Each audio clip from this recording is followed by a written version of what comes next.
Ce conseil du 21 septembre est le premier conseil de la saison 2015-2016. J'espère qu'il vous trouve en forme, plein d'énergie pour agir et faire vivre le débat public, un débat public de qualité tout au long de l'année. Nous comptons sur vous, je compte sur vous, et vous pouvez également compter sur mon équipe et moi-même pour agir avec détermination, avec énergie, avec, je crois, une bienveillance dans nos débats collectifs et relever les défis qui attendent notre ville. Ils sont nombreux. Faire avancer dans le dialogue et dans la transparence les projets d'intérêt général. Cette saison 2015-2016, elle s'ouvre dans un climat particulièrement tendu pour les communes. On l'a vu samedi 19 partout en France. L'annonce faite par le Premier ministre en avril 2014, quelques jours après les élections municipales, d'un vaste plan d'économie de 11 milliards d'euros, place en effet les communes de notre pays, les communes de notre métropole également, et place Grenoble dans une situation financière périlleuse. À Grenoble, cette politique de récession, cela représente 40 millions d'euros en moins pour les Grenoblois sur la période 2014-2017. En année pleine, en 2017, cela représentera 20 millions d'euros par an. C'est, pour donner une idée, 80% du budget que nous consacrons aujourd'hui au Centre communal d'action sociale ou 80% du budget que nous consacrons à l'ensemble des subventions aux associations, qu'elles soient culturelles, sportives, environnementales et autres. Au-delà de ces difficultés financières, je crois que le débat public aujourd'hui est bloqué. Il y a un consensus, au-delà des étiquettes partisanes, on l'a vu, sur les conséquences catastrophiques pour nos territoires de cette politique récessionniste. Il y a consensus aussi, dans une large part des politiciens traditionnels, sur la nécessité et l'opportunité non négociable de ce plan d'économie de 50 milliards. La question étant de savoir s'il faut faire 50 milliards ou 120 milliards.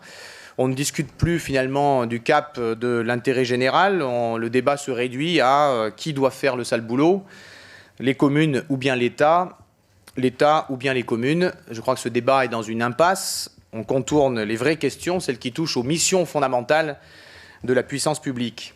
Et à Grenoble, nous dépassons cela.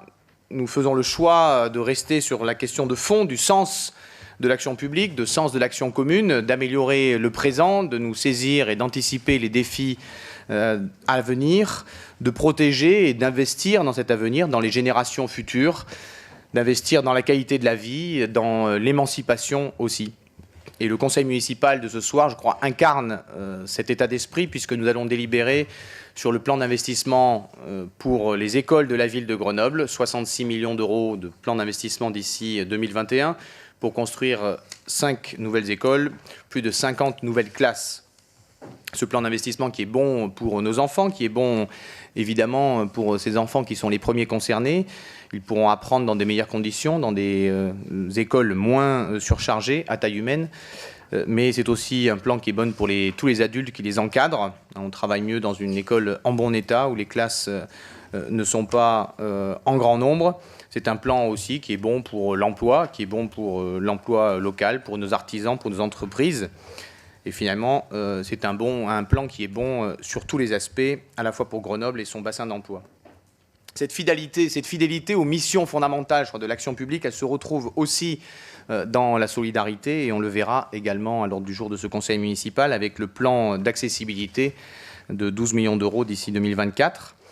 Grâce à l'énergie, je crois, de plusieurs générations à travers les équipes municipales, d'acteurs publics, d'acteurs institutionnels, d'acteurs associatifs, Grenoble peut être fier de ses valeurs dans ce domaine, fier de cette tradition et de cette culture en matière d'accessibilité. Et je crois que nous avons tous rendu hommage, un hommage vibrant à François Suchot et à ses héritiers dans ce domaine. Enfin, l'année 2015, c'est aussi l'année de la COP21 qui se tiendra à Paris en décembre, une année où nous avons tous rendez-vous pour bousculer les vieilles habitudes, les vieux clivages, pour créer des solutions nouvelles aux problèmes dont la société a pris conscience il y a 30 ans. Une année qui est donc placée sous le signe de l'audace, je crois, de l'action collective. Et cette audace et cette action collective, c'est ce qui a émergé au sein de la métropole, parmi les 43 communes, qui, toute étiquette partisane confondue, se sont engagés pour le 30 km/h et Grenoble, auprès de la métropole, parmi ces 43 communes, s'engage dans cette direction qui est une direction de la ville de demain, un premier pas qui va dans le sens de l'histoire, ces améliorations concrètes qui apportent de la qualité de vie aux métropolitains. Et je crois que nous pouvons nous réjouir de cette méthode de travail qui rassemble bien au-delà des étiquettes et qui a rendu possible cette belle avancée qui nous inspire tous, je crois, ici au quotidien. Dans ce cadre-là, je crois que nous pouvons, comme cela a été fait de façon vibrante vendredi, rendre ici un hommage à Luc Puissat, vice-président de la métropole brutalement décédé cet été. Rendre hommage à la fois au vice-président qui avait engagé ce travail, qui a engagé également un travail pour les espaces publics apaisés dans les villes et les villages de la métropole, et rendre hommage aussi à cet homme ouvert, simple, accessible, déterminé, au service de l'intérêt général. J'aurai dans quelques instants l'occasion de vous présenter en exclusivité au sein de ce Conseil les projets qui sont issus du budget participatif, les 800 000 € de cette année, qui ont fait l'objet d'un vote ce week-end par 1 millier de votants, c'est important.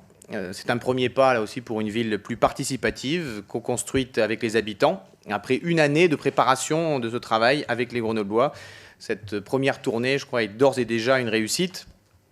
Et nous avons parlé à maintes reprises de cette Grenoble participative citoyenne. Et cette actualité, l'actualité de ces derniers mois, m'invite également à parler de la Grenoble solidaire. Je tiens à remercier fortement les 250 personnes de Grenoble et l'agglomération qui se sont saisis de la question des migrants, qui ont contacté la plateforme d'accueil pour les réfugiés de guerre que nous avons mise en place il y a quelques semaines. Grenoble est une terre d'accueil depuis 2 siècles. Il est tout naturel que nous rejoignions le réseau des villes solidaires. Une question importante que le choix que nous faisons en lien avec les partenaires associatifs de centraliser cette offre de services. L'hébergement d'urgence, nous le savons, est une compétence de l'État qui est régie par des traités internationaux, notamment évidemment la Convention de Genève et les grands traités internationaux.